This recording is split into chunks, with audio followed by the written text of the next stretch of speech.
waxtu wi jot na ñoom ati mbégte feggoog yéen ci xibaaru bés bi fii la ci Seneweb li ci gën a fës bokk na si mbirum Ndeye Diop mi nga xamante ne ni ab jeune mbàkke di camarade de classe am ne woon it faram moom moo ko daal di faat ca diwaanu Touba mbir mi ni mel nag dañ nañuy xamaat as tuut ci rek mbir moomee ak rek la nga xamante ne ni ka faat Ndeye Diop di Mbàkke daal dina koy xamlewaat ak na mbir yooyu yëpp demee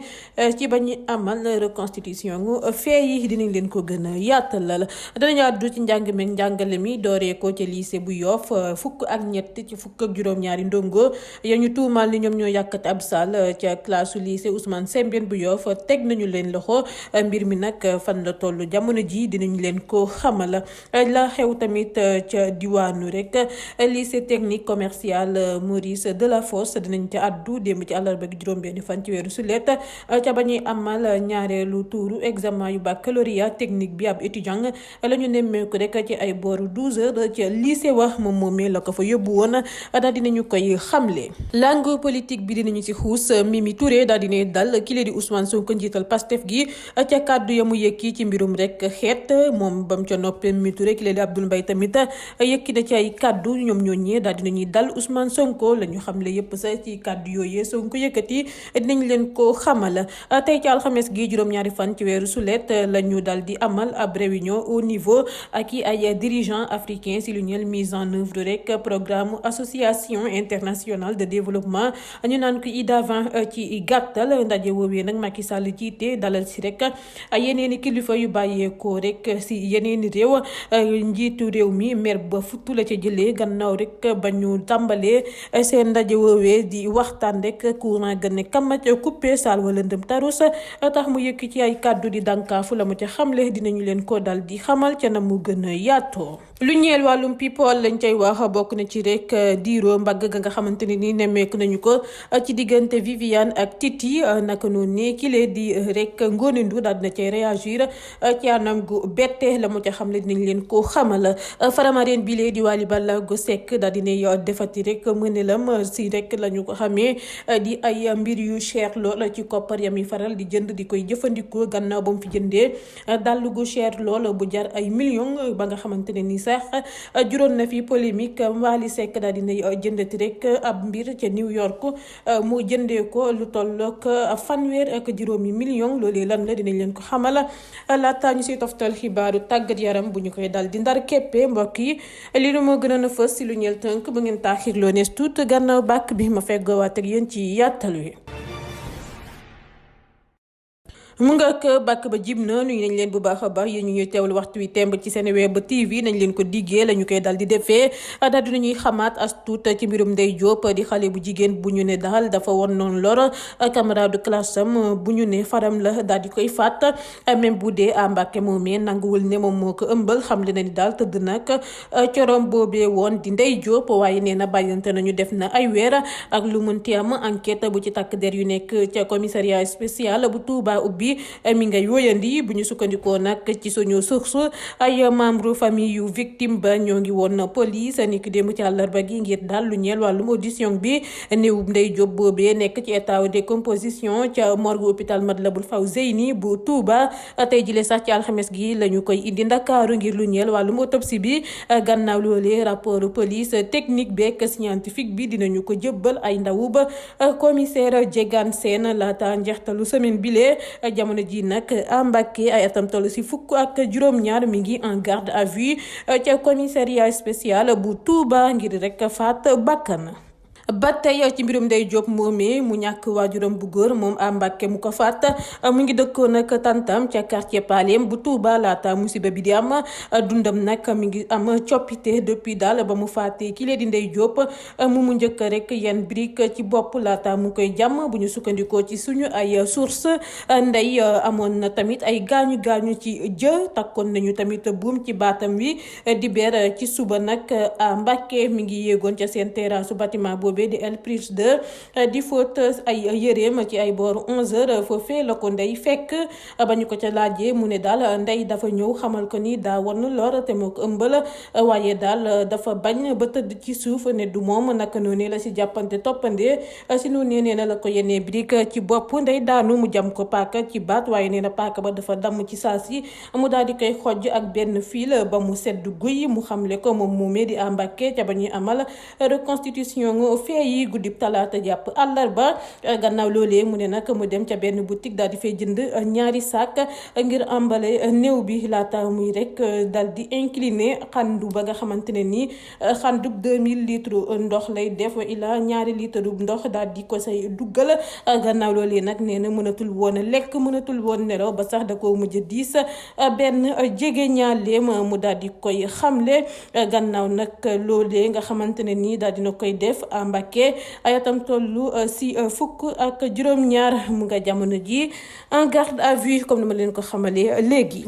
ca diwaanu Saly lay jubali àttekatu tribunal des flagrants délits daal dinay daan juróom-ñaari nigériane ak rek ñaari sénégalaise ñetti weeru sursis ngir défaut bu carnet sanitaire ak action ya ñuy amal ngir jaay seen bopp ca mbedd mi gannaaw nag ba leen ay dëkkandoo yu dëkk benn quartier bu nekk ca Saly yoolee la ñu daal di teg loxo soxna yooyee di jaay seen bopp en flagrant délit de racolage maanaam fekk leen dekk ñuy jaayu si mbedd mi ngir ami ay clients te yoruñu woon seeni carnet sanitaire naka noonu lañ leen rek ne niip teg leen loxo waaye nag dañoo njëkk weddi ne jaayuñu seen bopp laata nigérian ya di mujjee wax dëgg bi xam le ni dañuy jaay seen bopp waaye ñaari sénégalais yo moom teggiwuñu seen tànk fa ñu ko teg gannaaw ba ñu ne daal doonuñu ay caga waaye nag li nu mel teewul ñu daan leen ñetti weeru sursis. ma addu ci njàng meek njàngale mi dooree ko ca lycée bu Yoff fukk ak ñett ci fukk ak juróom-ñaari ndongo ya ñu tuumal ni ñoo yàkkate ab salle de classe su lycée Ousmane Sembène bu Yoff teg nañu leen loxo fukk ak ñaar ci ñoom gendarmerie interpellé ñoo ngi rek ci kaso gi placé nañu leen sous mandat de dépôt démb ci àllarba gi fukk ak ñetteel bi nag dañu ko bàyyi bu ñu sukkandikoo ci bés bi moom moomee ak yamu am moo ko sauvé ndaxte mineur la ñeenti élèves yuy complété ba nag dañoo daw jamono jilee mise en cause ya yóbbu nañu leen kaso di leen di toppee yàq moome lub état bu ñu sukkandikoo nag ci le quotidien ëllëg ci àjjuma ji sax la ñu leen di àtte ca tribunal des flagrants délits bu Ndakaaru gannaaw rek la leen yoon di toppee ndongo yooyee soo métulee tamit dinañu leen dàkk école définitivement gannaaw ba koy conseil discipline seen école boobee di sàkku ci inspection d'académie bu Ndakaaru bi nga xamante ne ni moo yor kàddu gu mujj gi. gannaaw la nga xamante ne ni moo xew ca lycée bu Yoff beneen mbir bu doy waar daal dinay am ca lycée technique commercial Maurice Delafosse démb nag ci àllarba gi juróom-benni fan ci weeru sulet ca ba ñuy amal ñaareelu tour examen yu baccalauréat technique bi ab étudiant la ñu nemmeeku ci ay booru 12h ca boobule lycée ñu identifié ko ci turu Athiam mi ngi rek bindu moom moomee si atam bu njëkk ca institut polytechnique bu Ndakaaru xibaar yu mujj yi firndal na ne nag épreuve mathématique ya daal la doon defal candidat bi la di wuyoo ci turu ba Moustapha Sy Fall dëkk ca Derklé ci sàkkuteefu benn xaritam nag la ñëwee toogal ko fa moom candidat bi la di Moustapha Sy Fall mu def ñaari yoon baccalauréat di lajj ca kanam agent yu police ba nekk ca commissariat bu Médina Moustapha xamal na leen ni daal moom moo bàyyi étudiant bi la di Athiam mu daal di koy composé la ngir mu mën a am rek bac bi la yoon jamono ji nag ñaari suspect yooyu yëpp ñoo ngi en garde à vue ñu leen di toppee fraude à l'examen ak mbubboo la doonu la daal dinañ cay ubbi ak ab enquête bu ñu sukkandikoo ba tey ci suñu source. ca daara ju kawe jilee di université Cheikh Anta Diop bu Ndakaar lay doxantu addu ci étudiant ya nga xamante ne ñoo bàyyeekoo ci diwaanu Ziguinchor nga xamante ne ñoo ngay fësal bés yilee seen ab nakkar di baare rek avenue Cheikh Anta Diop ba ndaxte nee nañu daal maire Ziguinchor di Ousmane Sonko sàmmul kaddu yo mu diggee ak ñoom di jël en charge rek seen ab logement ya naka noonu la ñu ne nag bu situation bi ni mel amul coppite sax dinañu leen génnee waaye mën nañoo ne ñoom ñooñee seen rek jafe-jafe gilee saafara gul benn yoon te it it waajagula saafarawu ndaxte la koy firndeel ca ba ñuy amal ndajeek taskatu xabaar yi adjoint maire Ziguinchor bu yor wàllum jeunesse beek secrétaire municipal bi xamle nañu décision conseil municipal bi ca boobu leen mbir la ñu dakk xamle moo di daal dinañuy jël rek décision ñoom waa mairie bu Ziguinchor ngir daal bañ a renouveler contrat bu ñu daal di signé ak bailleur immeuble boobee étudiant ya jóge ko Ziguinchor logé file ci Ndakaaru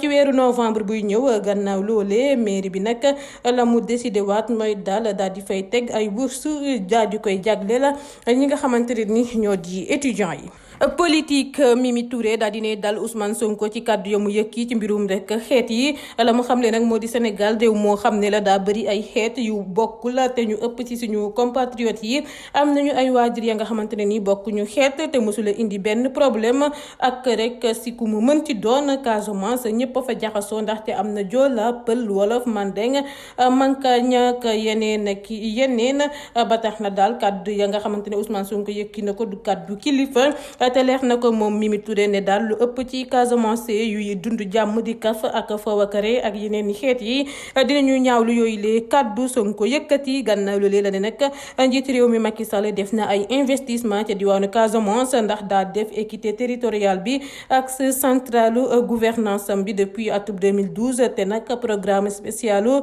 sukkaleku ba Casamance doon na la koy firndeel laata muy yokk ci ay kàddoom ne kàddu yu Ousmane Sonko yëkkati day wane ni daal pare na pour lépp ngir pouvoir bi bokk ci sax xaajale réew mi ak nag conseil de casserole yamu raté day rek jéem a rebondir waaye la jàpp na réew mi dañoo war a booloo te nag kaddu xeet yooyu Ousmane Sonko yëkkati ñëpp ñu tenir suñu vivre ensemble bi lee wax nañu ko condamné mu daal di koy xamle moom Mimi Touré. ancien premier ministre bi lee di Abdoul Mbaye tamit daal di ne joxe xalaatam gannaaw coow lu juddu ci kaddu yu meeru Ziguinchor bi lee di Ousmane Sonko yëkkati di wax rek si Macky Sall ak relation wam ak Casamance Abdoul Mbaye nag ab bataaxal la xaatim Twitter ne daal contre na te day mësa contre bépp kàddu ba nga xamante ne ni day exploiter politiquement en ci rek xeet yi wala race yi dañoo war a nag dakkal bi les stratégie di jur fitna ak rek xaajale ak bor politique bu mu mën ci doon mu xaatim ko moom mooy leaderu Alliance pour la citoyenneté et le travail ñu naan kaa seetee ci gàttal. tey ci alxames gi juróom-ñaari fan ci weeru sulet la ñu amal ab réunion au niveau ak ay dirigeants africains si lu ñeel mise en œuvre programme association internationale de développement ñu naan ko IDA 20 ci gàttal ndaje boobee njiitu réew mi Macky Sall jiite ñu bëri daal dinañ cay participer ba ko ci Umaro Sissoco Embalo bu Guinée Bissau Denis Sassou Nguesso bu Congo George Weah Libéria ak ñeneen waaye nag ba Axel Van di rek directeur général banque mondiale di door discours am le courant ne kam coupé sal ba lëndëm tarus laata mi ñu waat gannaaw benn simili DG wu opération yu banque mondiale daal di yeggali discours bi li ni mel nag njiitu réew mi Macky Sall da cee mer ba futtu tax daal ba mu jëlee discours mu ne laata lenn dafa bëgg a wax ni daal coupure courant bi si ñu contre performance la di lu ñu rek mënula dal di nangu si rek bu ñu xoolee émergence ba ñu bëgg te am na fenn fa nga xamante ne ni am na ku deful liggéeyam te Afrique amuñu culture sanctionné waaye action bi ni mel dañu ko war a sanctionné ndaxte mënuñu am ndaje bu am solo bi lee ba noppi ay responsable hôtel ba di nangu situation bi ni mel gannaaw loolu la ne ndaje boobee ñu amal sax King Fahd Place centre moderne bu mu def ca Diamniadio la ñu ko waroon amalee waaye nag feetu tabaski bi ak mouvement migration yuy dugg si moo tax tali yi dal di xat tax ñu dal di garder seen gan yooyee file ci Ndakaaru naka noonu la yokkee ci ay kàddoom ne yaakaar na ne nag protocole bi daa war a régler définitivement mbir yi ni mel bu ñu sukkandiku bu ñu bëggee rek jëm kanam tamit dañoo war a sanctionner bu doxul mu tëjee ko ay kàddoom moom njiitu réew mi Macky Sall. people dama koy door rek diiroo mbagg ga nga xamante ne nii ne meeku nañu ko ci diggante Viviane ak Titi Ngoné Ndour daal dina cay réagir gulleet ba ko suñu benn naataango nag laajee ci li ni mel da ko tontu ne du ma ca tontu ca boobulee laaj gannaaw loolee la ne nag fans yi ñoom ku si nekk am nga droit défendre sab woykat. Faramareen bi de di Wally Ballago Seck daal dinay jënd ca New York ab chaîne jama ba nga xamante ne nii mi ngi jar fanweeri million ak juróom ci suñuy koppar. Xibaar bi nekk ñaaxarañ loo moo ko biral gannaaw ba mu ko filmé ba muy jënd boobulee chaîne daal di koy rek biral tey naan wëy yi duñu benn, takkaay yi duñu benn, micro yi duñu benn, snapper yi duñu benn, woykat yi it duñu benn. mu xamle ko moom ñaaxarañ loo ci vidéo ba mu jël ci ba Wally Seck di jënd boobulee takkaay di jar 35 millions francs CFA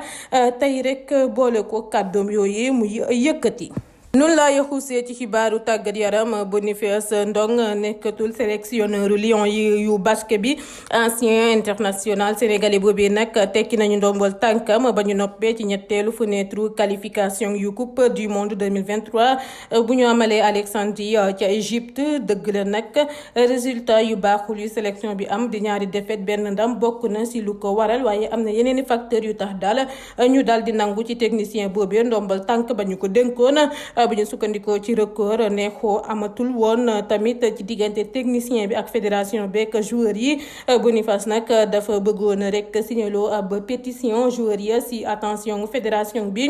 di si réclamer condition liggéey bu gën a mucc ayib ngir groupe am bi. billet avion yi disponible weer laata jongante bi, réservation hôtel bu ñu formuler à temps, yokk prime yeeg yi ni mel. waaye nag benn joueur signéwul boobule pétition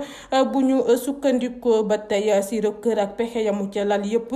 donte nag liste doléance yooyu jotagul a yegg ca fédération ba, waaye nag responsable ya jot nañu ci initiative bi tax daal ñu gis ne ab wor la daal di tekki ndombol tànkam. mu nga xibaar ya buur na jaajëfal leen bu baax a baax yi ñu ko doon teewlu fépp ci àdduna gi di leen di dig daje ba lëg ak jàmm ak yeneen i xibaar ba tey file ci Seneweb TV.